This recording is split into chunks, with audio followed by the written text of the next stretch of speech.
So let's start from the economy, because there's some good news for the Ghanaian economy, especially as it relates to our ongoing discussions with the IMF for the release of the third tranche of the bailout. Now, Ghana has formalized an agreement with its official creditor committee to implement a debt restructuring agreement initially established in January 2024.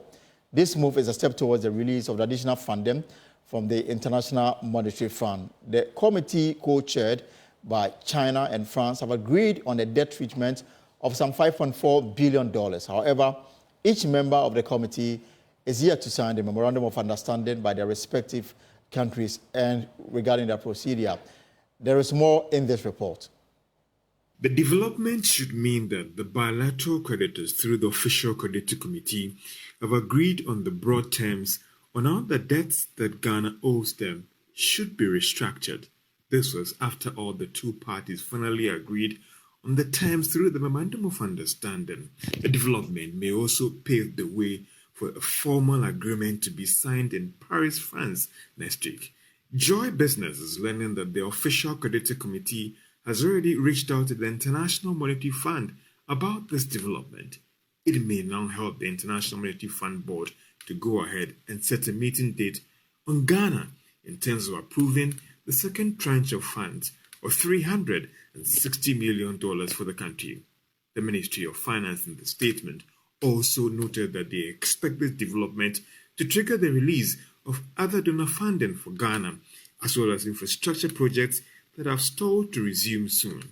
The Ministry of Finance added that Ghana will now move to also sign an individual country agreement in terms of the debt restructuring with each of the members of the official creditor committee. The Ministry of Finance maintained that this deal being struck will fast-track the current discussions with commercial creditors when it comes to the comparability treatment on debt restructuring issues.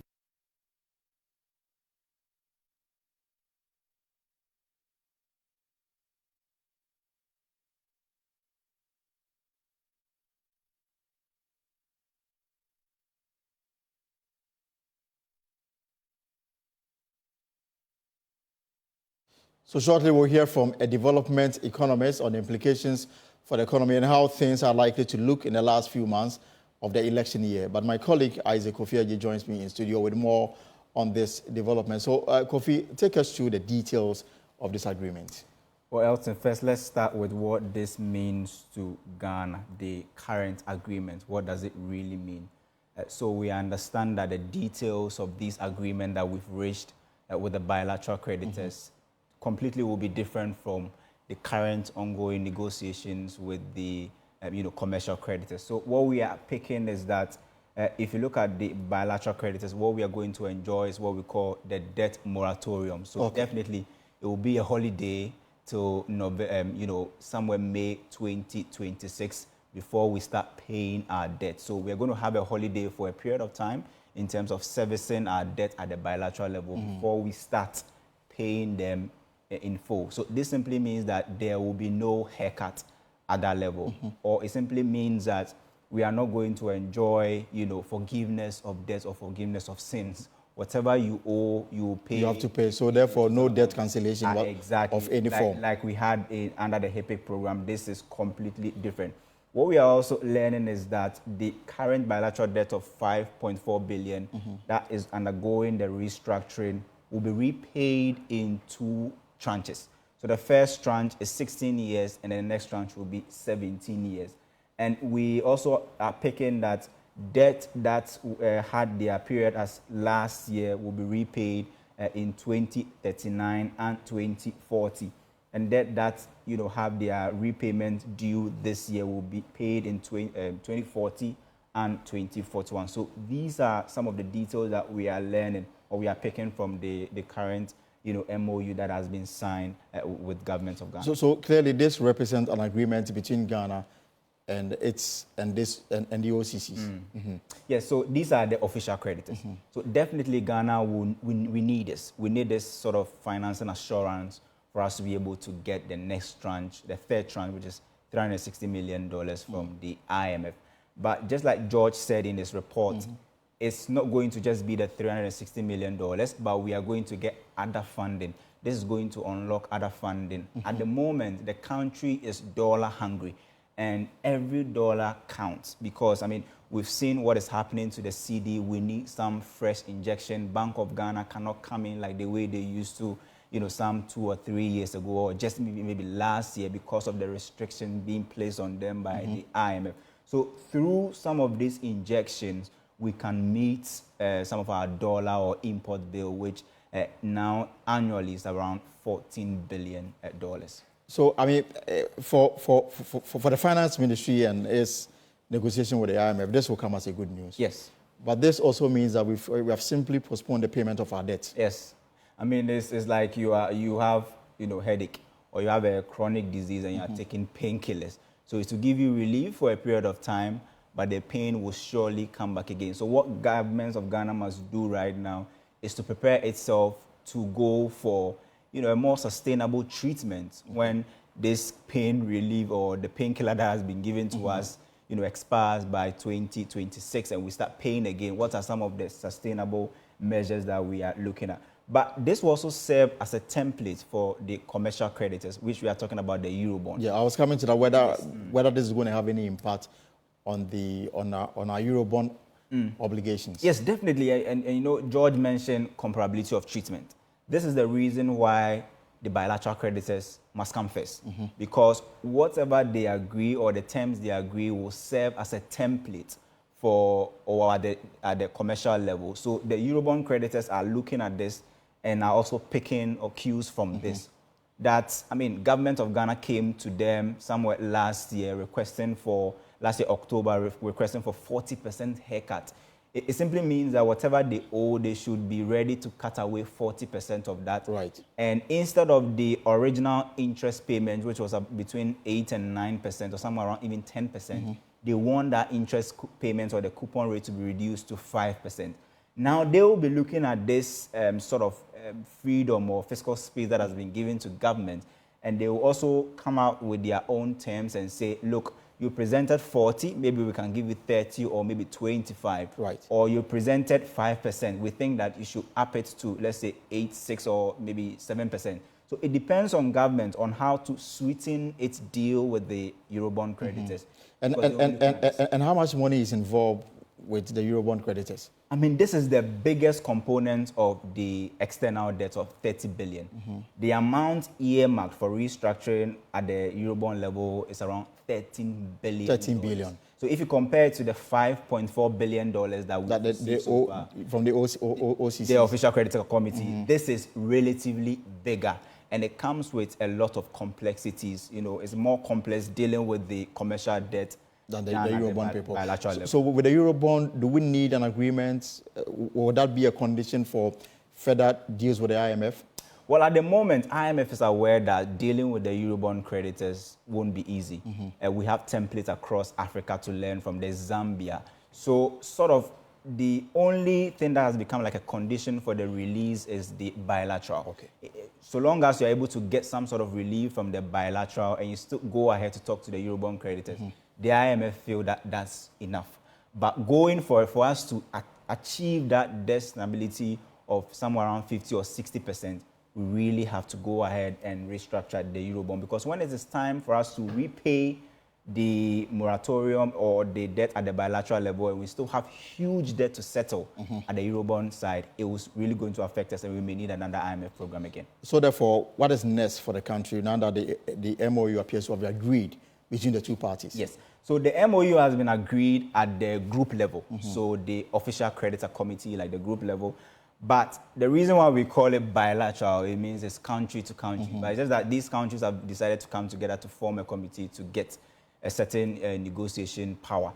So Ghana will now have to, meet each of these countries and sign the MOUs according to their own procedures. So definitely there's still more work to be done. But the good news is that this current agreement will be the needed financing assurance to help us unlock the $360 million. Before I let you go, like I said early on, I mean, this may come as good news for the country in terms of what we're expecting to get from the IMF. But, I mean, in practical terms, we've only postponed the payment of this debt. It means that we have a lot of work to do from now to when we start paying this debt. Otherwise, then the country go back to even worse situation than we are experiencing now? In fact, you nailed it right there. Currently, our external debt servicing obligation is between $2 to $3 billion every year. And we are even, sometimes we are just talking about interest payments. Mm-hmm. So now not the amortization or the principal or the main debt. So just interest payment annually is between $2 to $3 billion. So it means that if you are postponing this and you are going to start paying somewhere in 2026 and you are not able to get or utilize the breathing space you have now to generate enough more, so much. Exactly. To make sure that your cocoa that is currently, really struggling, you need to put all of these things in place. You need to get cocoa in a good position to give you more than $1 billion. You need to get more from your oil. You need to restructure your mining or gold agreements with some of the companies to get a bigger portion so that at least you get the inflows. And when you start paying, or when the moratorium is over and you start paying, you will not find yourself at wanting. All right, Kofi, thank you very much. Let me bring in Dr. Dr. Patrick Asumin from the University of Ghana. He's an economist. Dr. Asumin, good afternoon, welcome. So, this latest development regarding our plans or our program to look forward to the release of the third round of the IMF, the MOU that's been signed between Ghana and the Official Creditor Committee. This should come as a good news to handlers of our economy, isn't it? Thank you for having me. I think it's definitely positive news.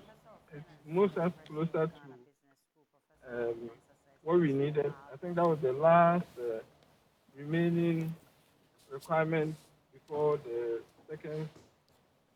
staff level agreement on the second review goes to the IMF fund. So I think this is positive news. The other thing, I think, in addition to getting the yes, doctor, sorry for my bargaining, but we can hardly hear you. If you can pick up your voice kindly for me. Is it any better? Yes, it's better now. Thank you so much. All right. So I was saying that it is very positive news for the economy because it means that the last remaining requirement before the staff level agreement that was reached for the second review can go to the IMF board, which should trigger the 360 million release. But it's also positive news because the bilateral agreement with the bilateral partners should help us restore or restart some of the road projects that have been stalled because of the negotiations, the discussions. You notice that since we went into the debt restructuring, a lot of road projects that are funded by some of these bilateral partners have been put on hold. And so you see a lot of road projects around the country that have stalled. So it's the expectation that once we're able to reach an agreement on this component of the debt restructuring, it should help resumption of those projects one way or the other. So overall, it's positive news for the Ghanaian economy. The assumption is that with the release of the third tranche of the IMF money, $360 million, it may also help in stabilizing the city. Is there any truth in this optimism that handlers of the economy seem to have with the incoming funds from the IMF? Yes, any additional source of inflow is going to be helpful for the economy. But I think the 360 million in and on itself will probably not make a significant dent. I think the other thing we have to understand is that we have some reserve requirements as part of our program target. And to some extent, because of those requirements, the Bank of Ghana doesn't really have the free hand to spend or to use the dollar reserves to support the currency in the currency market as it probably would have without those requirements. So, but I think the whole is not just the 360 million, but also once it is past that Ghana is making significant progress, that should also help with other sources of funding that have been pending. Don't forget, sometime last month, when the finance minister spoke, he says we are expecting up to 2.3 billion before the end of the year. All of those, in some ways, are tied to how much we progress on under the IMF program. So this release, this news and the fact that the 360 million will come, all of them go a long way to help. I don't think the 360 million in itself is what will make the significant dent in terms of the strength of the city. We were looking forward to some sort of debt cancellation or debt forgiveness. We didn't get. What could possibly explain the stance taken by the creditor committees? Yeah, this is purely speculation. It's hard to understand. I think it would have been great if we got some part of the debt completely forgiven. That has not been the case. That appears not to be the case. But I think, it gives us, we still have some room. It gives us some room. But this is only hazarding a guess. I think if I was part of the negotiation on the other side, right, and I see how the government of Ghana is still living its life as if, we are not in any extraordinary time and we are not a country in need, perhaps I will take a harder line in terms of giving debt forgiveness. And I think the other thing that it means is that, based on the comparability principle, it means that we may not get much from the commercial partners, because if you don't get substantial debt forgiveness from the bilaterals, we shouldn't expect that we get those also from the bilateral partners. So that aspect is not so pleasant. Right. And then the other issue is about the Euro bond and how we are also hoping to restructure it. We are talking about over $16 billion, far bigger than the official creditor committees. Exactly. So I think when I'm talking about commercial partners, that's exactly what I was referring to. Because part of the deal we get from there, it has to be comparable to the deal we get from the bilateral partners. So if you don't get debt forgiveness from the bilateral partners, we are unlikely to get that from the Eurobond holders. That's our commercial partner. So I think that is where, the overall news is good news, but I think some of the details are not present. Yeah, so Doctor, before I let you go, this may come as a temporary relief, but ultimately, we have simply pushed the payment of our debt to tomorrow, if you like, and with some we'll start paying from 2026, 2028. What must we do from now to when we start paying our debt to ensure that we are in a state where we'll be capable of doing so, such that the current situation we find ourselves in will be able to ride over? Well, first thing, we have to grow the economy. I think, the economy is not growing, and generally, so let me step back. Ultimately, we have to find means to collect increase our revenue collection, and also the government has to look at its own finances. But when it comes to the revenue generation, it's much easier for government to collect additional revenue when the economy is growing than when it is not. Right. In the last 3 years or so, the economy has not been going very well. So any attempt to, bring new taxes will be a problem. But ultimately, we know we are going to have to pay our debt, and that comes from collecting revenue. Of course, in order not to keep adding to the state of the government also has to look at this current expenditure. But I think, putting in longer-term measures to ensure that the economy is growing is extremely important. And then also, government say something about this expenditure. We've been talking about the size of our government.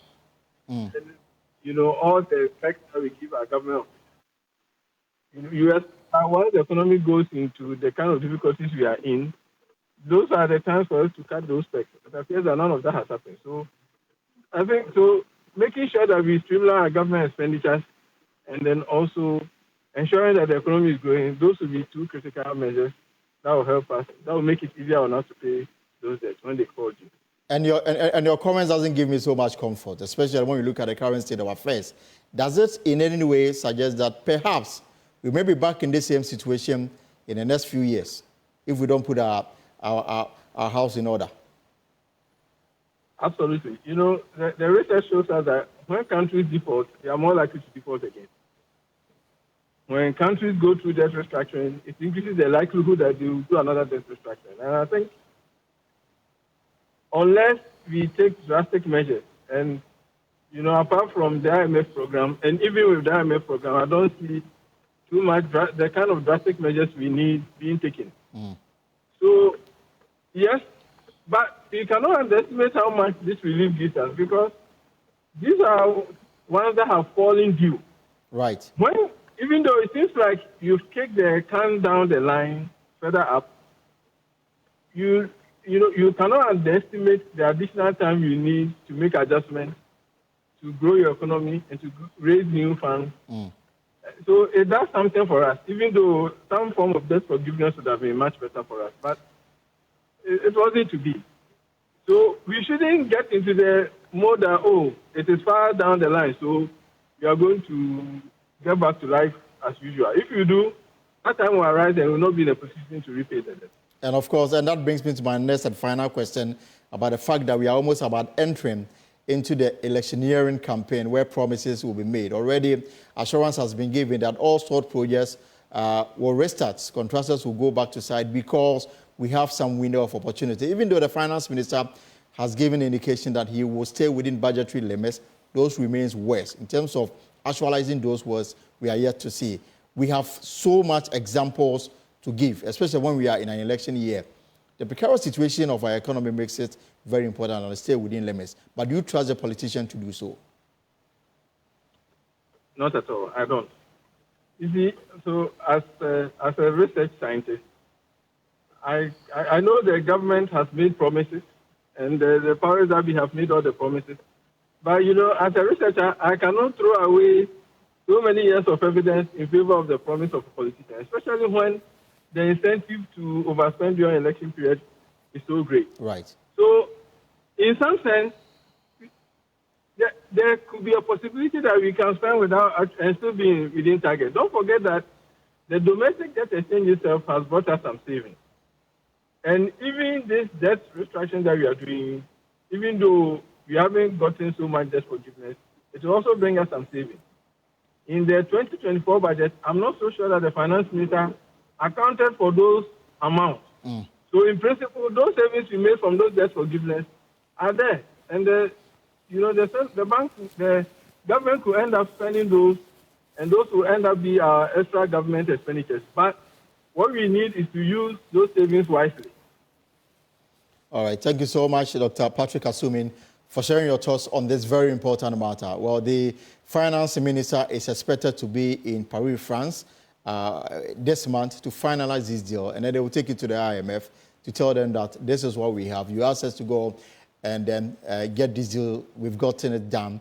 And then the IMF will take it to their board for the release of the third tranche of the bailout. And we are looking at almost about $360 million. The expectation is that this is opening doors for further releases to help the economy of Ghana from the World Bank and other multinational companies. We'll keep an eye on this developing matter, especially as it relates to revamping the Ghanaian economy. Now, let me take you to Parliament, because the minority on the Education Committee in Parliament, they've called for an urgent stakeholder meeting to resolve government indebtedness to the West African Examination Council, WAEC, which has consistently raised concerns over government's continuous indebtedness to the entity, making WAEC unable to pay their service providers, including invigilators and examiners. Ranking member on the committee, Peter Nochukwu-Toi, has revealed that government owes WAEC over 300 million cedis between 2022 and 2024. Listen to his breakdown of the figures. Some arrears of 2022 to be cleared, which is about 9,972,000 for the 2022 WASE, which is outstanding. Then again for 2023, before Friday, it was 56,515,000. They have paid 10 million. So remaining 46,515,000 Ghana cedis being owed to WAEC. As for 2024, government has not touched it at all, which is in the sum of 178 million, 342,000. That is what they are owing. So if you put that of WASE together, it is 224 million, 857,000 total for WAEC, for WASE alone, 2022, 2023, and 2024. Now, if you come to BEC, for 2023, they have just 698,000 outstanding. 2024, the cost is 95,837,000. They have given them only 2.3 million. Now 93 million is outstanding. So if you put what is outstanding plus the 698,000 for 2023, there is an outstanding money of 94 million on the 2023 and 2024 BEC to be cleared. So you're welcome back to the post. We apologize for that break. We had some few technical issues. We had to sort them out. But I still have in the studio some friends, partner for Kwesi team in the Western region, of course, the Deputy Minister for Works and Housing, and of course, Engineer Richard Kofi Ameko, Head of Drainage Ghana Hydrological Authority. And before we had that glitch, we were talking about flooding and, of course, the drainage issue. So we'll go back to that discussion, and then we'll also talk about housing, and then zooming into the upcoming conference that is seeking to, get experts, recommendations to see the way forward in terms of dealing with these two very important matters. So again, Dr. Pensama and then Engineer Ameko. So the drainage system, before we had a glitch, we're telling me about the fact that there is now a master plan developed for the Greater Accra region and the Ashanti region. We're hoping to do so for the other 14 regions. What does this master plan entail, and why was it necessary to have a plan in the first place? I think it's important that if you want to plan, then you must have a certain underguiding policy framework. And so for us to be able to comprehensively address our flooding situations, we need to do a proper demarcation, and mapping out of all the regional landscape, all the drainage system that we need to create. So that's what the master plan is trying to do. And we're doing that at regional level. If we're able to do that and complete it, then we'll be able to indicate that this particular land, there is a drainage system there that there should not be any burden in that place in the first place. So without that, then the plan becomes haphazard because there's no benchmark, measurable indicators to be able to address our drainage and flooding situation comprehensively. So that's what we are seeking to do. And as I indicated to you, if you take Greater Accra, the interventions that we're putting in, i.e. the Greater Accra Resilience and Integrated Development, the GARED project, that we put in a lot of resources to be able to address the problem. We are solving only 2% of the flooding situation in Greater Accra. Greater Accra. So that's so it requires a lot of investment. So we don't have a handle on the matter. We need to really work hard, and to be able to do that is to be able to map out the drainage system, and then we can then estimate. Because if you don't have the plan, you cannot even budget within the context of the PFM system. So that's exactly what we want to do. And we believe that if we're able to do that, we can increase our flood resilience and reduce our flood risk, and then be able to address the flooding situation that we have across the country. So, Engineer Ameko, I'm hearing him talk about the fact that the plan, or what we have in place now, is only able to deal with 2% of the flooding situation. That doesn't give me a lot of comfort. It tells me that I'm probably on my own when it comes to flooding. Yeah, he's somehow right, because of some work has been done. Okay, so looking at, in Ghana Hydrological Authority, we have this National Flood Control Program, which we undertake every year once we get commencement from the Ministry of Finance. So as of from 2018 till now, in Greater Accra alone, works that has been done, that is what he said, is about 2%. Just 2%? Yes. It's all because we try to identify hotspots within Greater Accra where we are able to take off some bottlenecks to allow water to flow. So if you go to some of the communities, such as Medina, Oblogo area, they will attest to that effect. If you go to Santa Maria, I don't know, some years ago, you do hear that Santa Maria, any little downpour, the whole place floods. These interventions were put in the Iron Seat Kaswa. If you go to Kaswa Enclave, Yes, this national flood control program has been very, very effective in those areas. Yes, so as we are looking at the whole thing together, there has been some discussions also that, ideally we should have gotten a service plot. If I say service plot, you understand. If you go to the estates, they put in the drainage systems and everything before they sell the plots to the individuals. So, but then it doesn't happen outside. So people they get the land, they go in to just develop. So I have issues with that. That once you get there, you buy the land, you should go to the appropriate quarters so that they can advise you how to go about managing the place. But it doesn't happen so. And I also have a little bit issue with ECG. Why? Yes. It's simply because people are building in waterways, wetlands, estuaries. Even the Ramsar. Yeah, good, the Ramsar sites. The next time you see electricity poles, mounts all over. So I ask myself, it is more or less like it's encouraging people to build anyhow. Because once they apply for electricity, electricity will be extended to them. Does it mean that ECG doesn't cross-check to say that, let me check with the assembly whether this property deserves to be here? Yes, so this is why I'm so happy about this forum.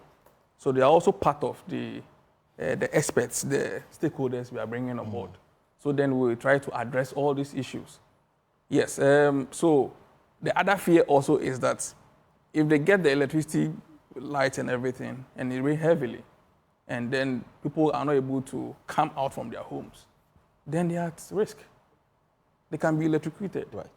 Yeah, so we need to look at all this together. That's why I'm happy about this forum. The ministry want to have. Yes. But again, let me bring in Dr. Amayan to ask. So from policy position, what will it take for us to have 100% coverage if we are doing just 2% now?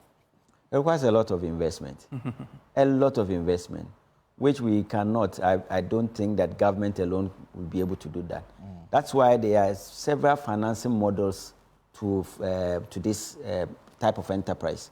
At the forum, we want to have a conversation around it. There are long-term infrastructure bonds that are available, private sector, public investment opportunities that we want to look at. Because if we wanted them to be on the books of government alone, it's going to take us many years to be able to achieve that.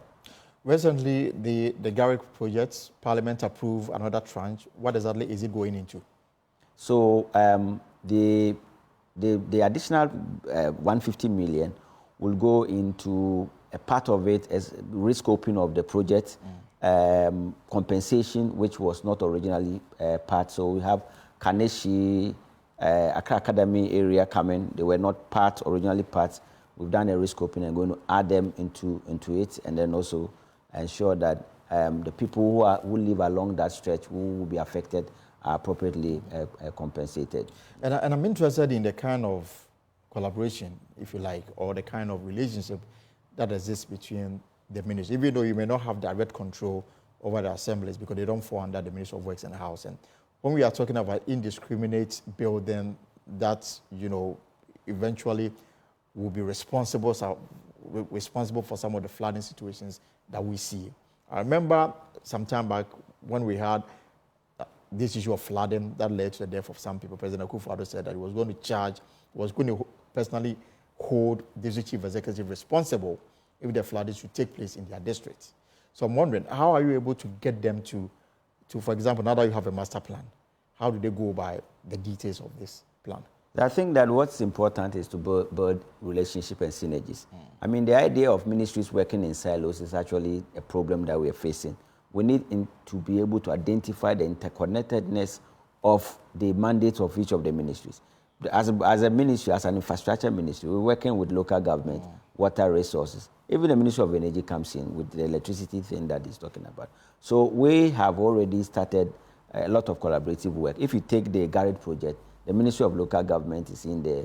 The Ministry of Water Resource is also in there. So we've already started that kind of relationship. And we intend to leverage that relationship, strengthen that relationship to be able to build that collaborative effort to achieve the expectations of the general public in respect of this flooding situation. At the conference, we're expecting the ministries, local governments, ministries of energy, and the rest to be part, so that together we can build, synergy in the work that we're doing in addressing the flooding. Engineer Mekwa, I know you are the professional here, but you work directly with, political appointees like Dr. Hammer.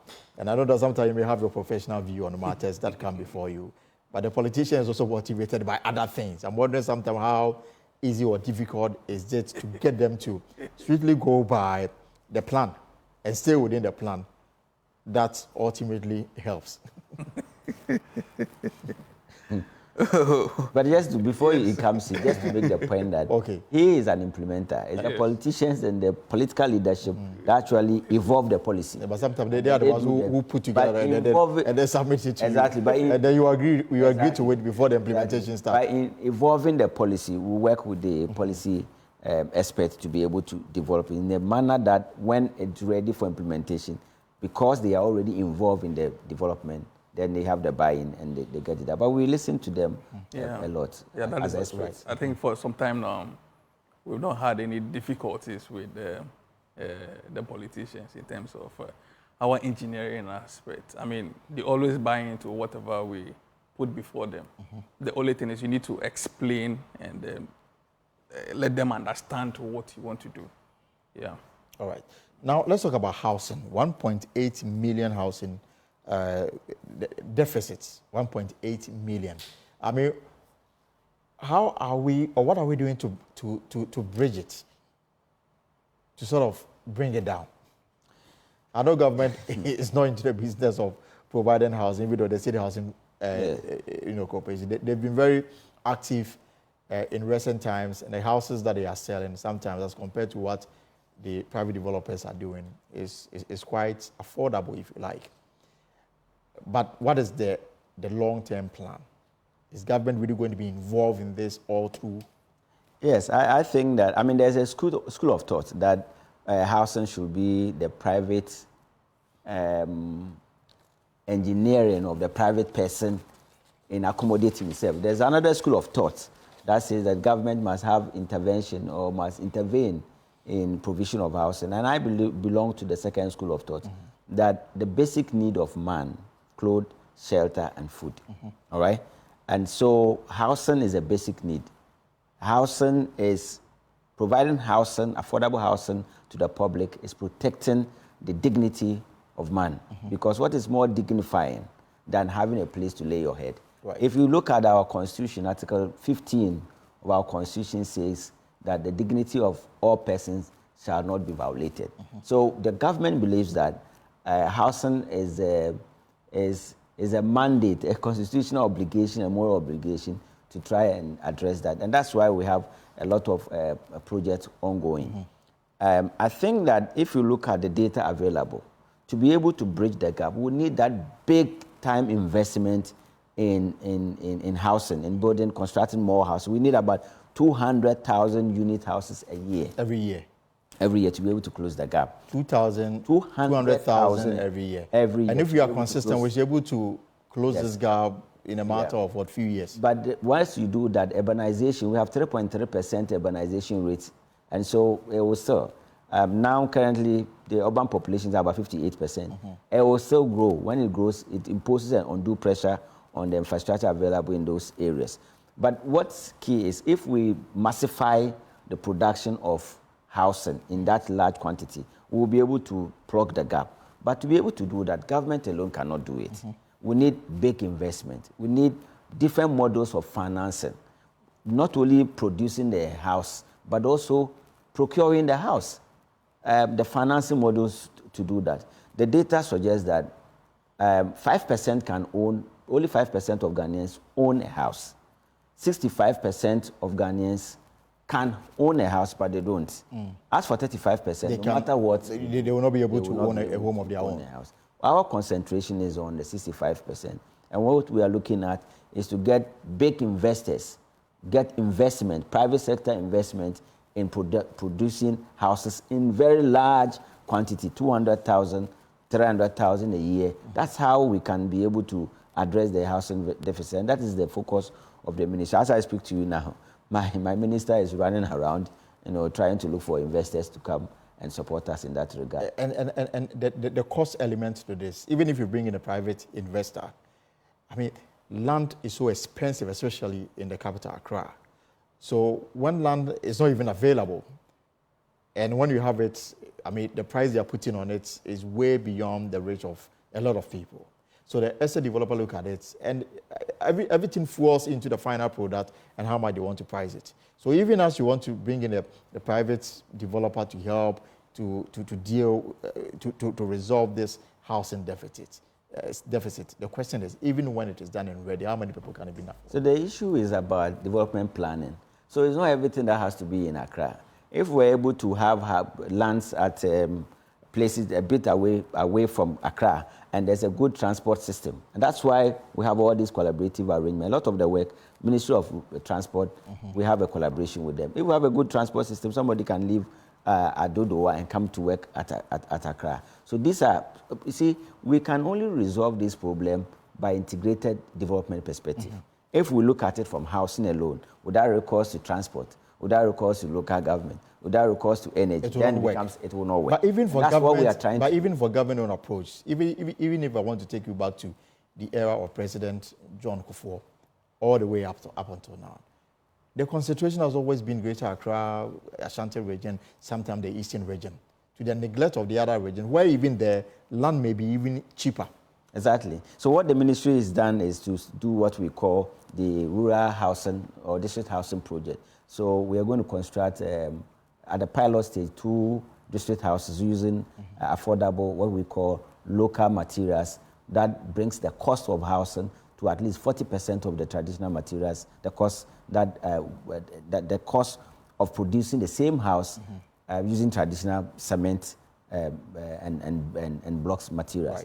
Right. When we do that, we're hoping that we will then democratize owning houses across the country. So, because in this case, in our villages, in our rural areas, they will also be able to own a house. I think that owning a house, having a land, is a right that every citizen must have. If you say you're a citizen of Ghana, you don't own a land and you don't own a property, it questions your citizenship.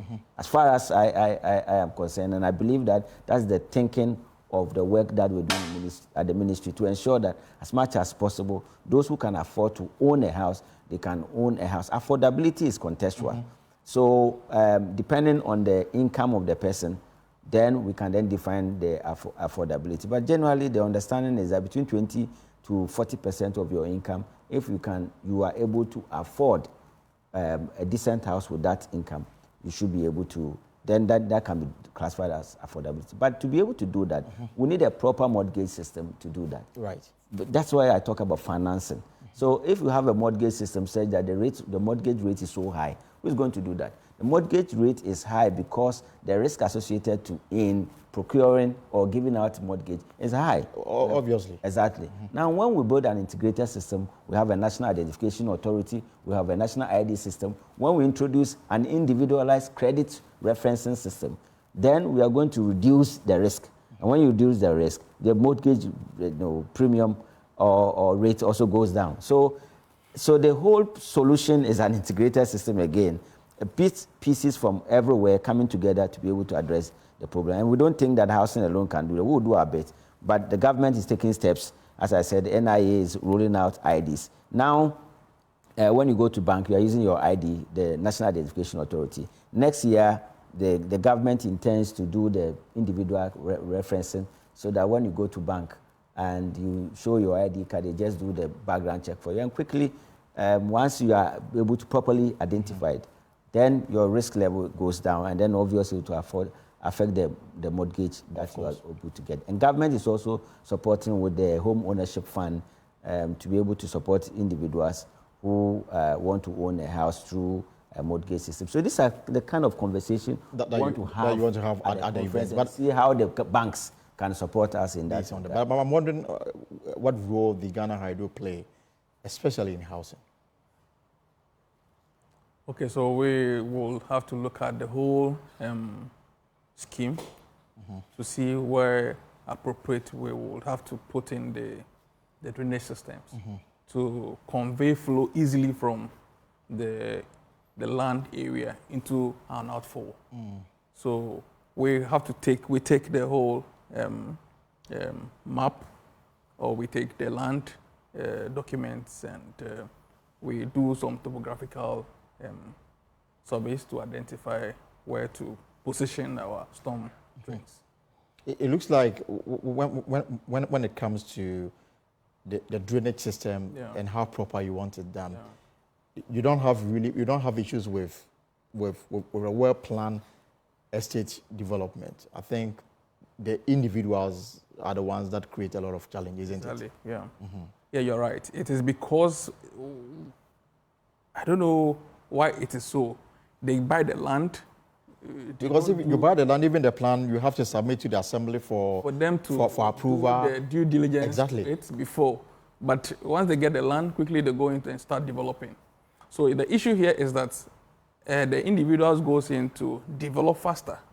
Those new. Sometimes I hear that they write their own stop work, so that the assembly will know that somebody has come here already. So let's and before we realize the stop work is on, but the project is but that's is a done. symptom of regulatory failure. You know, we have all the laws. The building regulation 1996 is very clear. You just have a read, and you will see that everything that is required for us to have a proper planning system is there. The Local Government Act is very clear. But people are just refusing because of lack of enforcement of these regulations. And everywhere where there's regulatory failure, there's inefficiency. In fact, there are a lot of work that suggests that regulatory failure has effect even on economic growth. I recently did the work at the University of Ghana Business School, where I looked at public expenditure and how regulatory failure can attenuate efficiency in the system. Data across 40 countries using the WDI, what we call the World Development Indicator, clearly gave an indication to that effect. So what we want to do as a ministry is to strengthen our regulatory system there. We have the Architects Registration Council, we have the Engineering Council, we have the Real Estate Agency Council, and then also even the rent control or rent management. All these are regulatory bodies that are regulating the built environment. And we believe strongly that we have to build a synergy between all these regulators and also the assembly. I want to see a time where when the assembly is approving a plan for a building, they will consult Hydro and get permission from Hydro that this person has submitted a plan to construct a building. Can you check and approve whether or not it is not in a waterway? Is it part of the law that established the Hydro Authority? Yes. It's part of it. Yes. It's and how are you enforcing it? No, ideally, this currently is under the local government. Okay. Yes. So at the assembly levels, we have our reps at their planning levels to advise on that. We only give advice to the assemblies, and it is the onus lies on the assembly to enforce it. Yes. So the other thing that enforcement is weak. Yeah, that is where the challenge is. Yes. So now, currently, what is going on now in this country is I don't know where we are getting this from. All areas that are reserved, wetlands. Now people are just filling. They go to cut the hills and they are filling. Very serious. And in Accra, I don't know why everybody wants to live in Accra. So where they are not supposed to be built, they are building. The Ramsar site. So recently I saw the regional minister. Yes. Going to, I think one or two. He went to Sakumono, and then went to Weja. And Weja, honestly speaking, if we are not careful, it will be a disastrous. Behind the market area and then the flyover. Some years ago, that whole place used to be a Ramsar site. It used to be reserved area for the Bale stream and then the Lafa stream. The water goes there, settle for some time before going into the sea. But if you go behind the Blue Lagoon areas, Dansuman area, they are filling the place. Seriously. And building as if no law exists in this country to control. Exactly. So if it rains from Santa Maria areas, Bawe areas, when the water gets to the interchange area, it doesn't go anywhere anymore. So there is that backwater to the community. So if we are not able to, so I was happy I saw him going there to, caution them from filling the wetlands. The same thing is happening at Sakumono. And My disappointment for me, though, is when he said that for those who've already developed, now they will have to now bring in the Lands Commission to sort of regularize their documents, because there's nothing you can do about it. But for those who intend to start, those are the ones that they are stopping. And they are bringing in the military and the police to provide security 24/7 to ensure that there is no more disturbances of the Ramsar. Yes, so I always say that there's nothing that is impossible. Once you're able to identify and engineer the place properly. If you go to outside, people are living in, but one thing we should know is that elsewhere, if it is reserved, it has to be reserved. It is reserved. Yeah, if it is for recreational activities, exactly. It is But for actually for a purpose. Yes. As a detention, Yes. a pond, so to speak. Yes. To hold the water, and then move slowly at a particular, at its own After time. the rains, But if you sell all those places, you don't have any place as a buffer to hold the water for. That's why there's flooding all over the place. Yes. And again, it's regulatory. And that leaves a lot of responsibilities on the Ministry so of Works. So what the minister has given me a matching order. We are setting up a Works Inspectorate unit. I'm sure in the next couple of weeks you're going to see them out there. We're going to Works Inspectorate unit within the Public Works Department of the Ministry. And that job will be to do and what? They will ensure the compliance. We're bringing together all the regulators together into a common platform so that when they go onto the field, the engineers are checking, the architect registration are also checking. You have the Works Inspectorate also doing their check. So together, we're checking about health and safety issues, accessibility issues, and then also general compliance in respect of what the statutory provisions are. I think what we need to do is to really strengthen the capacity of our regulators to be able to enforce. Otherwise, we will spend millions of cedis, address the challenges, and because of regulatory failure, we'll come back and then Square one. And then the problem will still be there. Yeah. But just let me also add quickly. So we're not only dealing with, when we talk of flood, it's very comprehensive. Beyond the city, beyond the towns, we're talking about the coastal areas as well. Yeah. The government is doing a lot of coastal protection works. Between Aflao in the east to Elubo in the west, the total coastal line of Ghana is 550 kilometers. And along that path, there are about 370 kilometers that require coastal protection.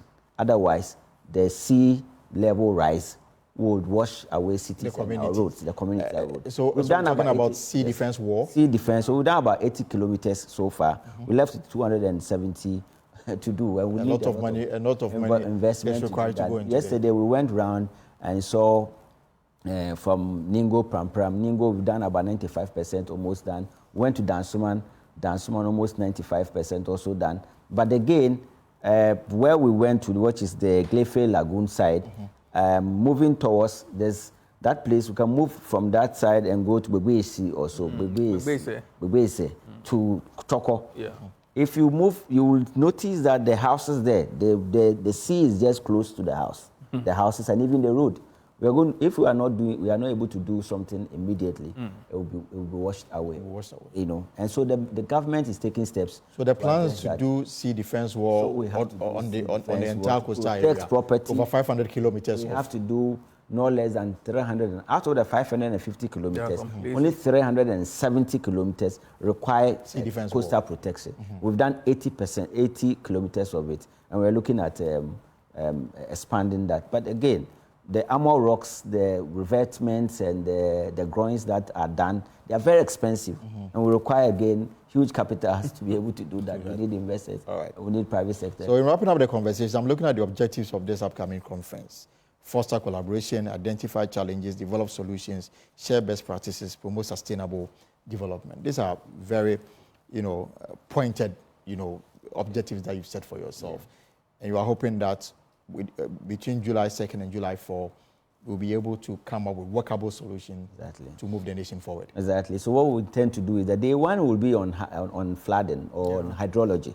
So we're going to extensively discuss. Day one, do extensive deliberation on flooding, on hydrology, discuss how we can even finance flooding situations. There are other countries that have insurance products, what we call flood insurance.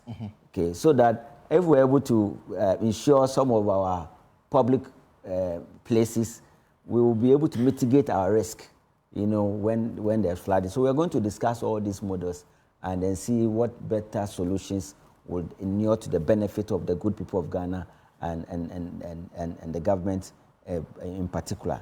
And then the day two, we'll look at the housing again. We know of the housing deficit. We're going to discuss the supply side of housing, the demand side of housing, the financing of housing. We need a big push, 200,000, 300,000. We need the big players to come in and support us to do that. So the experts and industry players, Grader and all the other industry players are coming to share with us best practices and how we can move forward in achieving the objective we set ourselves. And then day three will be on the regulatory framework that we have. So we're going to spend time to discuss all the challenges that people are facing relating to enforcing our regulations. So at the end of the 3 days, our objective is that we'll be able to come to a certain convergence on the way forward in these 3-pronged areas. Right. And then a communique will be issued. We do not want this to become a talk shop that every year we'll go and sit there and talk without any actionable benchmark. So what we intend to do is that when the communique is issued, we will ensure that those that will require policy formulation, we take steps. Those that will require enactment or amendment of an existing enactment, we do that. Right. And then the following year, which is next year, when we present the second bench, we will then share with our stakeholders what steps we took in the previous year in respect of the communique. And I believe that for all of us coming together and having a common understanding, we will be able to evolve policies that would appeal to the general public. All right. Engineer Michael, you have the final word on this. Yes, I think I'm looking forward to that forum, which I believe that we're going to have a lot of experts and then stakeholders on board to discuss the way forward about this flooding issue.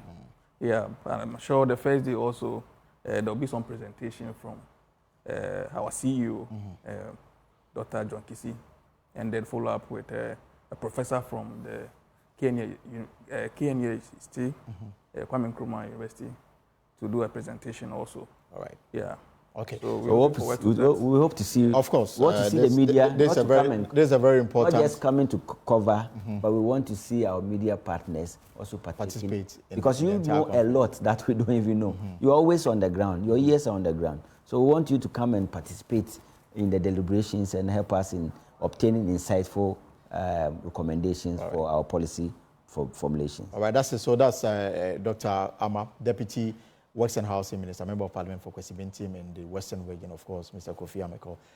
He's with the Hydrological Authority, no longer department, now authority. Thank you so much for passing through the conference on July 2nd to the 4th. Well, the European Parliament elections have plunged several European governments into crisis mode after being roundly defeated. French President Emmanuel Macron, announced a new election for the French Parliament. German Chancellor Scholz has also had to face up to the clear dribbling of his coalition government. Meanwhile, far-right parties are celebrating their gains and preparing for a European Parliament where they may have considerable influence. DW's Thomas Sparrow joins me more on this. So, Thomas, first, the German opposition is calling for a new election in Germany. How likely is this going to happen?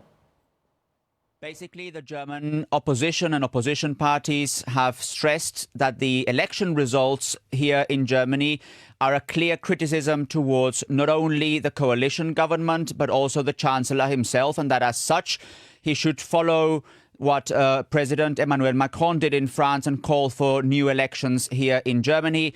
The government, however, stressed that political systems in France and in Germany are different and that there's no intention of calling fresh elections here in this country. In fact, the next regular parliamentary elections in Germany are scheduled for next year, and the government intends to at least come to the end of that normal period, saying that they planned everything from the beginning to govern until the end of the legislative period. So there is a wide discussion here in the country about the possibility of new elections, about the criticism that is being leveled against Olaf Scholz and his government, but the government has so far given no indication that they're going to follow what happened in France and call for new elections here. So, Thomas, far-right parties like Germany's AfD were particularly successful among young people. Is there any explanation behind this? In particular, the European Parliament elections here in Germany showed that German voters want a shift towards the right. The main party that won the European Parliament elections here in Germany was the conservative bloc CDU-CSU, followed by the far-right Alternative for Germany, and in particular, the far-right Alternative for Germany garnered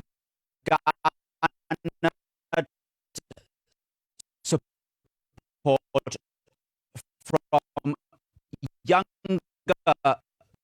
voters. And there are several reasons that explain this. One is a general discontent among younger voters that are worried about the direction the country is going in, that they're worried about the economic situation, that they're still affected by crises in the last few years. And that is something that taps into what the AfD as a party also presents. The second element is a particular discontent towards the Green Party among younger voters. The Green Party in the 2019 parliamentary elections came or had very good results, in particular because younger voters supported the Green Party and in particular supported the fight against climate change. Climate change this time around was not as big a topic as it was in 2019, and in particular there's discontent among younger voters because the Green Party is also part of that coalition government at a federal level, which is being criticized, which does not have good polling numbers. The third element when it comes to younger voters is that they also went to smaller parties. So they basically rejected, to a large extent, big traditional parties, and in particular those parties that are in government, and went to smaller parties. And that also helps to explain why, in general, the results came in as they came in, with the AfD as a party that really gained a lot of support from younger voters in Germany. So what impact could these results have on the European Union relations with other regions of the world? How could it impact the bloc's foreign policies?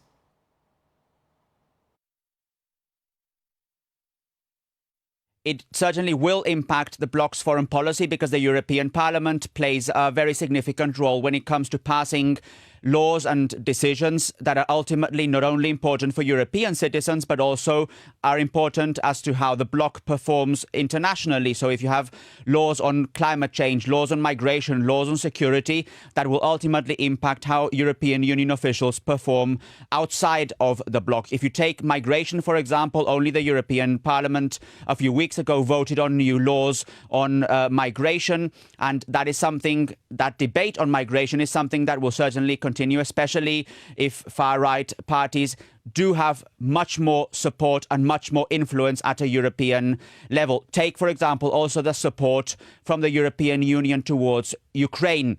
Far-right parties in Europe, several of them, including the AfD, are very skeptical of the way that support has been played out at the European level. And in fact, you saw only yesterday here in Berlin the Ukrainian president giving a speech in front of the German parliament, and the AfD politicians, most of them, didn't attend. They boycotted the speech, saying that basically Zelensky is a war president. So these debates that are happening also here can be extrapolated to the European Union level. And what you probably will be able to see is a much more polarized debate in the European Union Parliament, in the European Union institutions when it comes to these big topics like migration, like climate change, or like support towards Ukraine.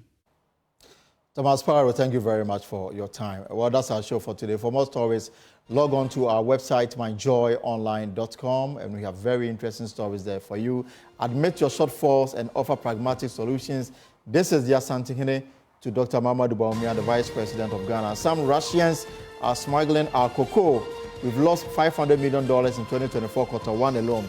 That's the chief executive of the Ghana Cocoa Board. And then NDC is not opposed to free senior high school bill. Minority leader KCL Ato Forsen. Folks, we are done for today. It's midweek. We are back tomorrow, Thursday, with another exciting edition of The Pulse with all the, the exciting interviews that you always look forward to. But until then, whatever you are up to in the hours ahead, I hope it's profitable. My name is Elton Robbie. Have a good evening. But stay on Joy News for more, because Business Live and Let's Talk Showbiz set up next on your television.